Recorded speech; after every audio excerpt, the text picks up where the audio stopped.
Good afternoon and welcome to TV Sapienza News Hour. I am Oluchi Ojo-Bamidele. The news headlines. The Anambra State Attorney General and Commissioner for Justice, Professor Sylvia Ifemeje, has called on the police to always investigate cases properly before prosecution to avoid injustice. The Minister of Marine and Blue Economy, Adeboyega Oyetola, has reaffirmed the federal government's commitment to modernizing the country's seaports, emphasizing the initiative remains a top priority. And the Executive Chairman of the Economic and Financial Crimes Commission, EFCC, Oluchi Ojo, has defended the Commission's ongoing crackdown on internet fraudsters, popularly known as Yahoo Boys, despite criticism from some quarters. And US President Donald Trump's administration has begun laying off probationary employees as it moves to the next stage of its plan to aggressively reduce the federal workforce. In sports, Bendel Insurance Football Club has defeated the visiting Eimba FC 1-0 in a rescheduled match day 20 of the Nigerian Premier Football League (NPFL) game, played at the Samuel Umemodia Stadium in Benin City, Edo State. The news in full details. The Anambra State Attorney General and Commissioner for Justice, Professor Sylvia Ifemeje, has called on the police to always investigate cases properly before prosecution to avoid injustice. Ifemeje, who said this during her visit to the Anambra State Commissioner of Police, Dr. Ikoye Orutugu, had at the state police headquarters in Amobia, called for collaboration between the judiciary and the police to rid Anambra of all forms of criminality. A responding, Dr. Orutugu promised that the police will discharge their duties in accordance with the law and avoid acts that could portray their image in bad light. Vice President Kashim Shettima has restated the Nigerian government's dedication to the welfare of members of organized labor, inclusive economic policies and wage reforms. Speaking during a meeting with a delegation led by the Visiting Director General of the International Labour Organization, Gilbert Hombo, and the Minister of Labour and Employment, Mohamed Dingadi, Vice President Shettima lauded Nigeria's vibrant labor movement and its role in national development.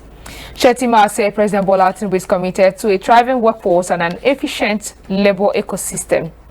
He noted the global workforce transformation and Nigeria's potential to bridge talent gaps, citing the country's youthful population as a major advantage.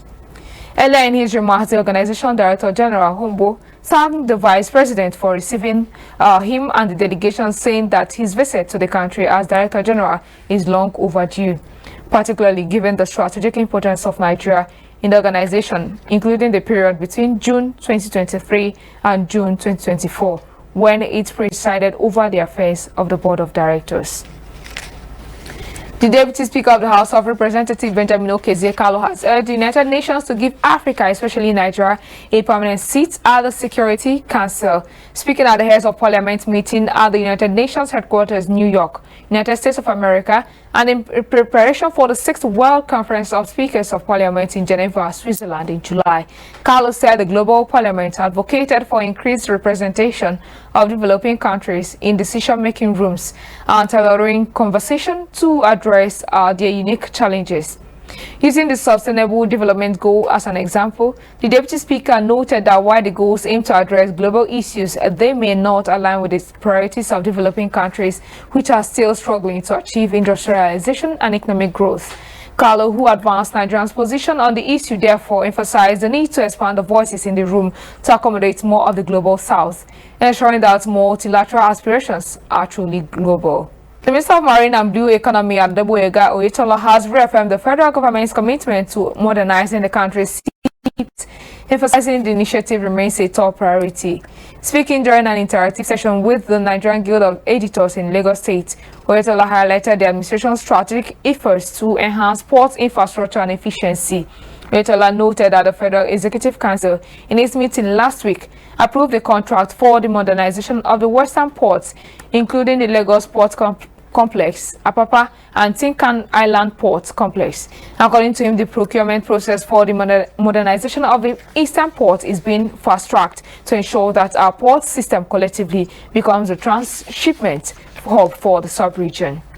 The minister said Nigeria will be contesting in Category C during the 34th International Maritime Organization Assembly, scheduled to be held in London between November and December this year.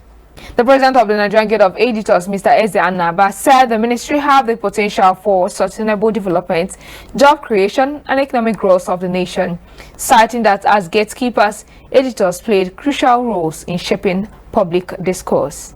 The theater commander of the Joint Task Force Operation Fasanyama, Major General Oluyinka Shoyele, has urged troops preparing for operations to prioritize guidance on health insurance schemes for their families. The coordinator of Joint Media Coordination Center Operation Fasanyama, Lieutenant Colonel Abubakar Abdullahi, revealed this in a statement during a courtesy visit by the State Manager of Defense Health Management Limited, Colonel Abdullahi Gambor, retired in Gusau, Zamfara State. The theater commander emphasized that the health of both troops and their families is paramount and should not be a distraction during military operations.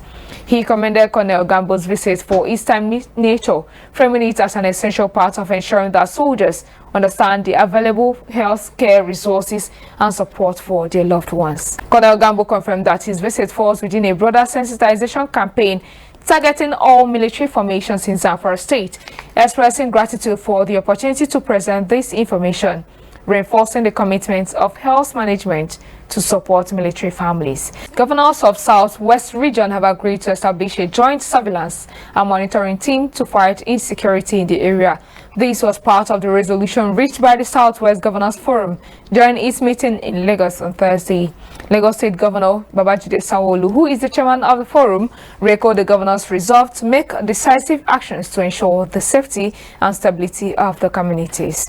The Southwest governors also lauded the Nigerian Educational Loan Fund, NEL Fund, introduced by President Tinubu's government, saying the initiative has greatly benefited students in the region and called on eligible students to take advantage of it and further their education.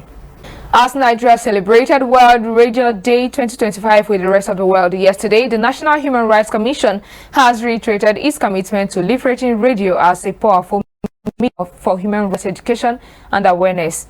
The Executive Secretary of the Commission, Tony Ojukwu, noted that radio remains an essential platform for advancing human rights by reaching vast and diverse populations, particularly marginalized and rural communities, and fostering informed public discourse.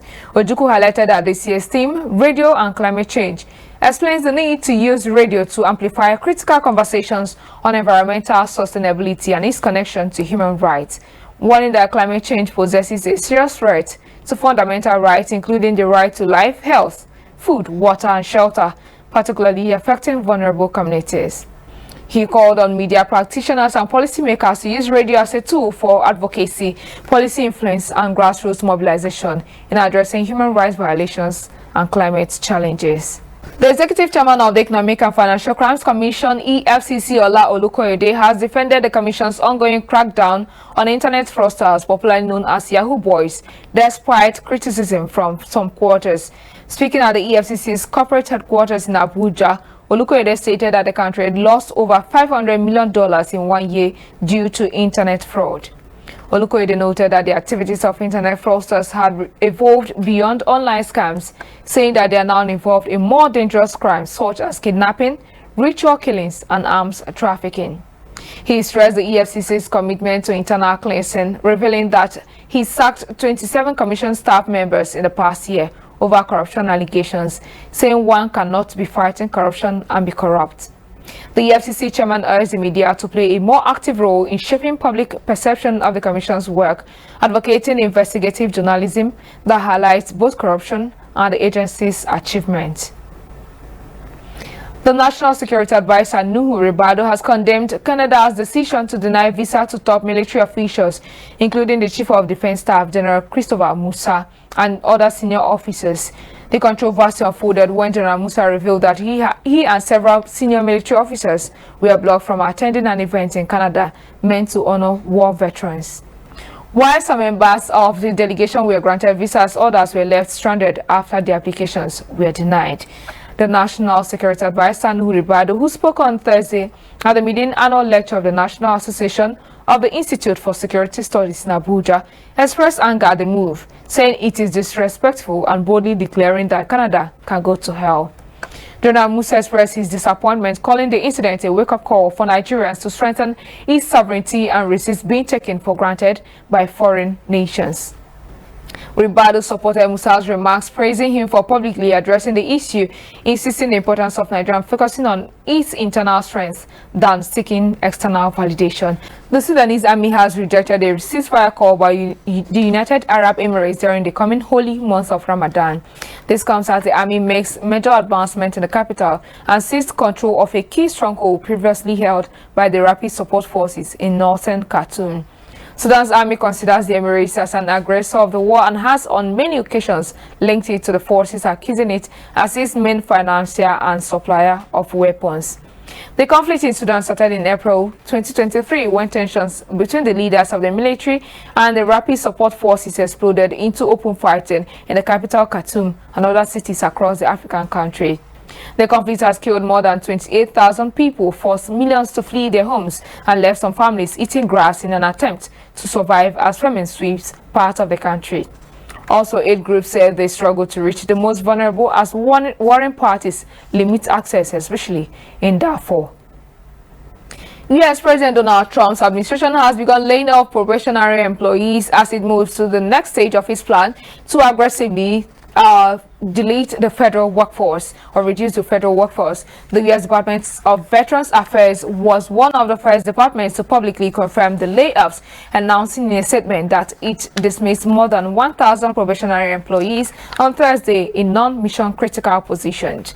It said in a statement that the dismissal announced are part of a government-wide Trump administration effort to make agencies more efficient, effective, and responsive to the American people.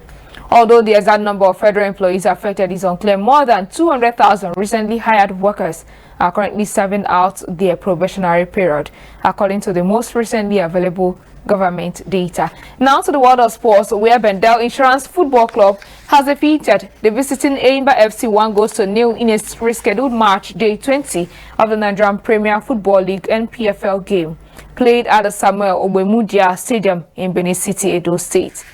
Bendel Insurance took all the 3 points while Eimba suffered a setback early in the first half after defender Innocent Gabriel was sent off for a foul.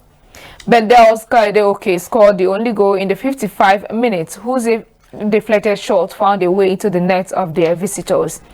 In the second half, Eimba threw everything at the host with 5 substitutions that included ex-international Gino Lacosa, Somiairi Alalibo, and Chinedu Ferre in search of an equalizer, all to no avail. Now the Eimba will host Rivers United in their Week 25 encounter, while Bendel Insurance will face Niger Tornadoes on Sunday. Still on sports, Arsenal has confirmed that forward Kai Havertz will miss the rest of the season after sustaining hamstring injury, dealing a seismic blow to their Premier League title challenge. The Germany forward was injured during the club's warm weather training camp in Dubai. Arsenal issued a statement confirming the extent of the injury, stating that subsequent assessment and specialist reviews have confirmed that the injury will require surgery, which will take place in the coming days. Arsenal Premier League runner-ups over the past 2 seasons are 7 points behind leaders Liverpool with 14 games to go. Also, manager Mikel Arteta faces a huge headache after the Gunners did not bolster their attacking options during the recent transfer windows, as they failed in their bid to sign Oli Watkins from Aston Villa last month. And to wrap it up on the news, a reminder of our headlines. The Anambra State Attorney General Commissioner for Justice, Professor Sylvia Ifemeje, has called on the police to always investigate cases properly before prosecution to avoid injustice. The Minister of Marine and Blue Economy, Adeboyega Oyetola, has reaffirmed the federal government's commitment to modernizing the country's seaport, emphasizing that the initiative remains a top priority. And the Executive Chairman of the Economic and Financial Crimes Commission, EFCC, Ola Olukoyede, has defended the Commission's ongoing crackdown on internet fraudsters, popularly known as Yahoo Boys, despite criticism from some quarters. U.S. President Donald Trump's administration has begun laying off employees as it moves to the next stage of his plans to reduce the federal workforce. And Bendel Insurance Football Club has defeated the visiting Eimba FC 1-0 in a rescheduled match day 20 of the Nigerian Premier Football League game. And that was the Sapienza News at 1. On behalf of the technical and editorial crew, I am Oluchi Ojo-Bamidele. Thanks for choosing TV Sapienza.